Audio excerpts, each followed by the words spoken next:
connected. Here is something the story of Rome versus the barbarians almost always gets wrong. They were not strangers.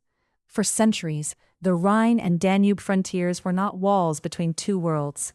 They were membranes, permeable, breathing, constantly crossed in both directions. Rome needed what was beyond its borders: slaves, amber, furs, livestock, timber, young men. The last item is the one most often overlooked. For generations, barbarian warriors served in Roman armies. They were recruited, sometimes willingly, sometimes under duress, often both, and stationed across the empire.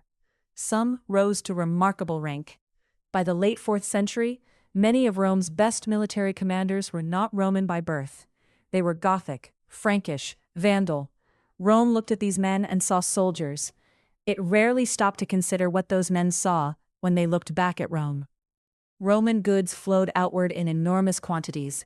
Roman coins circulated through Germanic lands as prestige currency, not always for purchasing things, but for displaying wealth and power.